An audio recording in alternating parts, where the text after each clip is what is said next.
नमस्कार साथियों, स्वागत है आप सभी का आपके अपने चैनल जीके फ्लैश ऑन में।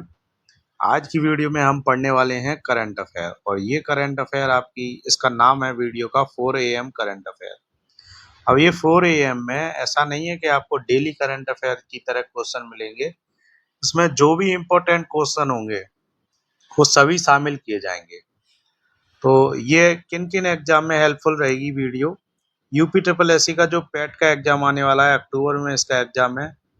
फिर यूपीईएसएससी की पीआरटी वैकेंसी हो या टीजीटी या पीजीटी, उसके बाद बीपीएससी टीआरई 4, फिर चंडीगढ़ जेवीटी, और इसके अलावा कोई भी आपका कॉम्पिटिटिव एग्जाम हो उसमें ये जो करंट अफेयर हम पढ़ने वाले हैं ये सारे काफ़ी इम्पोर्टेंट क्वेश्चन पढ़ेंगे, तो वो आपको काफ़ी हेल्प करेंगे। तो वीडियो का हमारा स्लोगन है don't time waste, only read best. तो आपको अपना टाइम वेस्ट बिल्कुल नहीं करना है और पढ़ना क्या है, जो सबसे बेहतरीन हो, बेस्ट हो। चलिए देखते हैं हमारा पहला क्वेश्चन। भारत का 101वां रामसर स्थल तथा अरुणाचल प्रदेश का पहला रामसर स्थल कौन सा बना है? तो ये चार ऑप्शन है: लोकटक झील, ग्लो झील, दीपोर झील या फिर बूलर झील। तो इन चारों में जो आपका करेक्ट आंसर है वो है ऑप्शन बी, ग्लो झील। ये जो है ये अरुणाचल प्रदेश का पहला रामसर स्थल है, जबकि भारत का 101वां रामसर स्थल बन गया है। तो ग्लो झील के बारे में थोड़ा डिटेल में समझ लेते हैं। रामसर स्थल क्या होता है? अंतर्राष्ट्रीय महत्व वाली आर्द्र भूमि जो जगह होती है उसको रामसर स्थल कहते हैं। भारत का 101वां रामसर स्थल क्या बना है? ग्लो झील, जो कि अरुणाचल प्रदेश राज्य में है और ये अरुणाचल प्रदेश का पहला रामसर स्थल है।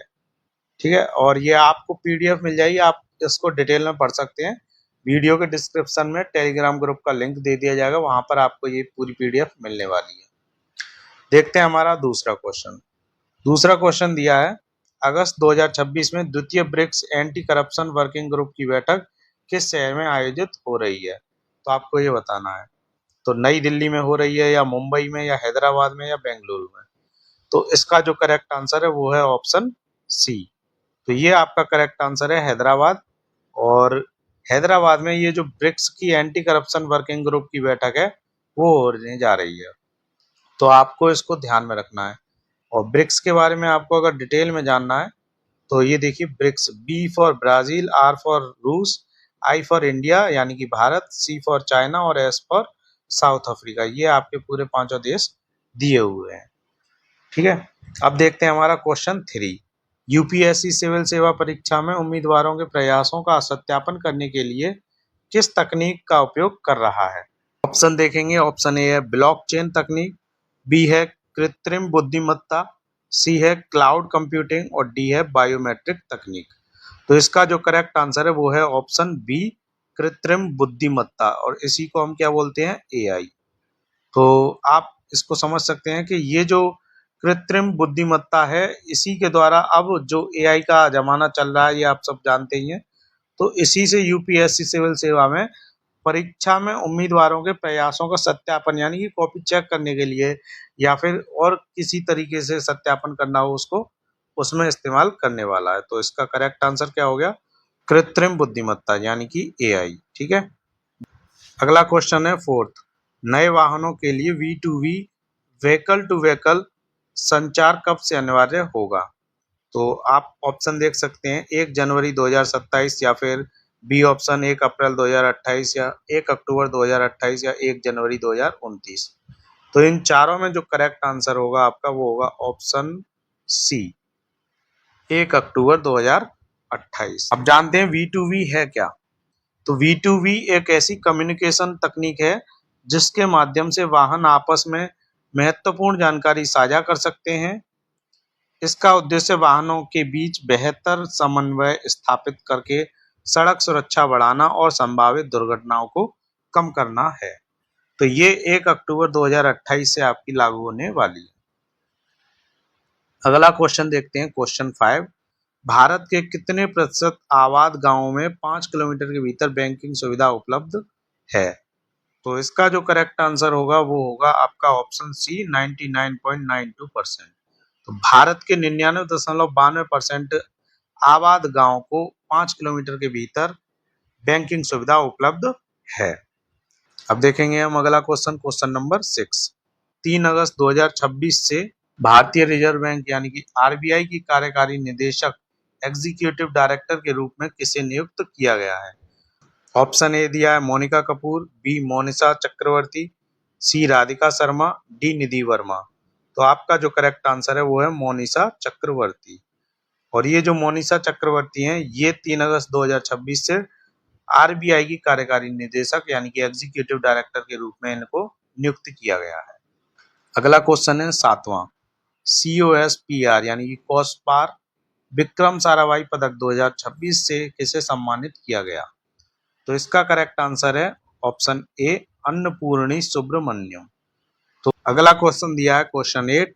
3 अगस्त 2026 को महानिदेशक नौसैनिक संचालन यानी कि DGNO का पदभार किसने संभाला है?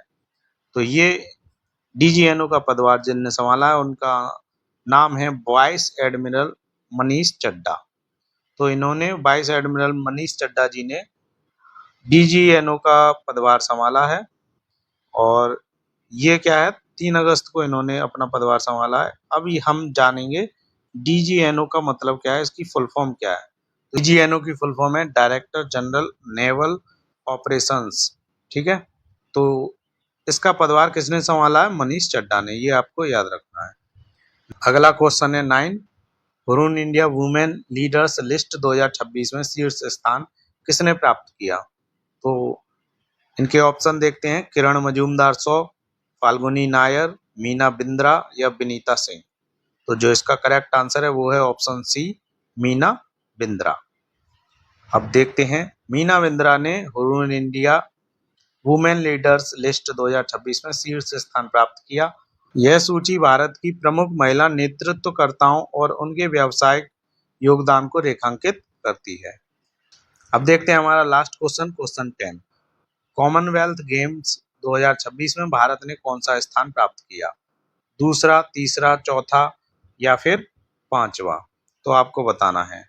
तो भारत ने कॉमनवेल्थ गेम्स में चौथा स्थान प्राप्त किया है पदक तालिका में। ठीक है, तो अब देखते हैं कितने कितने पदक जीते हैं। और ये जो आपका कॉमनवेल्थ है वो ग्लासगो स्कॉटलैंड में आयोजित किया गया था और इसका नाम है कॉमनवेल्थ गेम्स 2026। इसको शॉर्ट में CWG 2026 भी बोला जाता है। ठीक है, ये आपको ध्यान में रखना है। भारत ने शानदार प्रदर्शन करते हुए चौथा स्थान प्राप्त किया। भारत ने कुल 39 पदक जीते जिनमें 13 स्वर्ण पदक शामिल थे और वो जीते हुए हैं। ठीक है, तो आज की वीडियो में इतना ही। आपने ये डेली करंट अफेयर पढ़ ली और इसमें आपको इम्पोर्टेंट क्वेश्चन भी मिले और जो डेली करंट अफेयर थी वो भी मिल गई। तो आज हमने सुबह सुबह 4 बजे उठकर ये कुछ इम्पोर्टेंट क्वेश्चन पढ़ लिए हैं। तो इन इम्पोर्टेंट क्वेश्चन से रिलेटेड आपको सारी नॉलेज होनी चाहिए। ये काफ़ी शॉर्ट में हमने पढ़ा है, बाकी आपको खुद से भी पढ़ना है।